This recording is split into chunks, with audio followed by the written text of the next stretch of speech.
Assalamualaikum warahmatullahi wabarakatuh. Saya Sufi Prabuakasi dengan NPM 2034 0451 6009, Prodi Pariwisata dengan mata kuliah Geografi Pariwisata. Saya di sini akan mempresentasikan analisis mengenai destinasi wisata dunia fantasi. Konten pembahasan. Yang pertama, gambaran umum PT Taman Impian Jaya Ancol. Yang kedua, gambaran umum dunia fantasi. Yang ketiga, strategi promosi. Yang keempat, data pengunjung. Yang kelima, akomodasi untuk ke Dufan. Yang keenam, fasilitas-fasilitas di Dufan. Yang ketujuh, fakta menarik terkait Dufan. Yang kedelapan, peraturan di Dufan selama pandemi. Yang kesembilan, tips untuk ke Dufan. Yang pertama, gambaran umum PT Impian Jaya Ancol. Sejak awal berdirinya di tahun 1985, Taman Impian Jaya Ancol sudah ditujukan sebagai sebuah kawasan wisata terpadu oleh pemerintah Provinsi DKI Jakarta. Untuk mewujudkan tujuan tersebut, Pemda DKI menunjuk PT Pembangunan Jaya sebagai badan pelaksana pembangunan, atau bisa disebut dengan BPP. Proyek Ancol yang dilakukan secara bertahap sesuai dengan peningkatan perekonomian nasional serta daya beli masyarakat. Yang kedua, gambaran umum dunia fantasi atau disebut juga Dufan yang diresmikan pada 29 Agustus 1985 adalah tempat hiburan yang terletak di kompleks Taman Impian Jaya Ancol, Jakarta Utara, Indonesia. Dufan memiliki maskot seekor kera berkaitan yang bernama Dufan, lahir pada 29 Agustus 1985. Letak dunia fantasi. Dunia fantasi merupakan salah satu dari objek wisata Taman Impian Jaya Ancol. Dufan merupakan objek wisata yang menyajikan kesenangan. Aneka permainan ada di situ. Taman Impian Jaya Ancol, Jalan Pasir, nomor 1, Jakarta Utara, DKI Jakarta, Indonesia. Wahana-wahana di Dufan terbagi dalam beberapa kawasan. Yang pertama, kawasan Jakarta ialah wahana Turangga-Rangga. Yang kedua, wahana kawasan Balada Kera ialah Balada Kera, Ubangga, dan Safari Game. Yang ketiga, wahana kawasan Indonesia ialah alap-alap, balon race, jungkang-jungking, kunang-kunang, dan undur-undur. Yang keempat, wahana kawasan di Eropa ialah beng-beng, kicir-kicir, panggung maksima, dan histeria.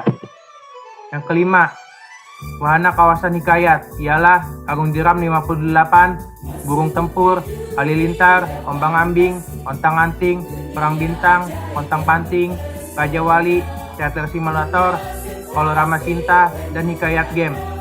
Yang keenam, wahana kawasan Amerika ialah Lorong Sesat, Niagara, Poci-Poci, Rumah Miring, Tembak Jitu, Rango-Rango, dan Tornado. Kawasan Istana Boneka yaitu wahana Istana Boneka itu sendiri. Yang kedelapan, kawasan Asia ialah Baku Toki, Biang Lala 59, Gajah Bleduk, dan Kora-Kora. Kawasan Kalila ialah Kalila dan Ubangga-Ubangga. Strategi promosi. Dufan melakukan 4 strategi promosi, yaitu advertising, sales promotion, personal selling, dan publicity. Yang dimaksudkan advertising ialah Dufan melakukan promosi melalui iklan di media massa seperti televisi dan sosial media. Lalu yang dimaksud sales promotion ialah pada strategi promosi ini Dufan melakukan pemotongan harga tiket pada hari-hari tertentu seperti Hari Raya Idul Fitri, Hari Natal, Imlek, dan lain-lain. Yang dimaksud personal selling ialah pada strategi promosi ini Dufan memberikan brosur seperti di pameran-pameran.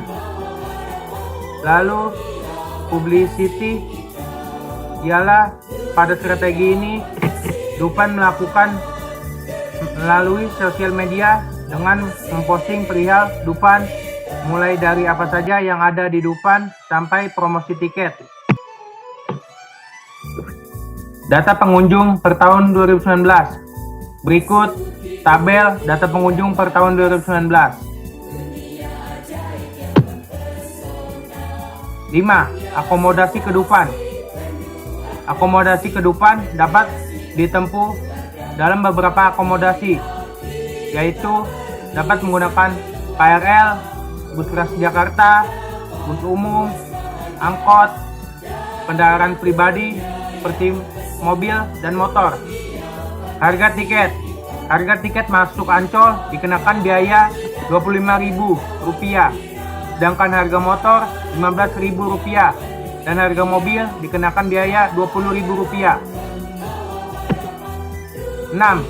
Fasilitas-fasilitas di Dufan ialah toilet, ruang menyusui, ATM center, P3K, locker, charging point, pusat penerangan atau informasi, kursi roda, musola, freshwater, dan tempat makan. Berikut gambar-gambarnya.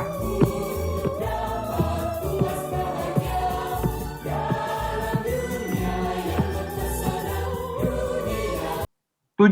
Fakta menarik perihal Dufan. 1. Tentang Istana Boneka. Istana Boneka adalah wahana asli 100% buatan Indonesia. Walau ada anggapan bahwa Istana Boneka mencontek It's a Small World-nya Disneyland. Buktinya, pada saat pembangunan wahana ini, tidak ada seniman bengkel dunia fantasi yang pernah berkunjung ke Disneyland pada tahun 1980. Mungkin pengunjung sudah familiar dengan lagu tema wahana ini. Lagu ini berjudul Harapan Suci dan penciptanya adalah Teddy Darmanto, sementara lagunya diaransemen oleh almarhum Sudarnoto. 2. Lagu tema dunia fantasi. Pembuatan lagu ini tidak instan seperti sekarang ini.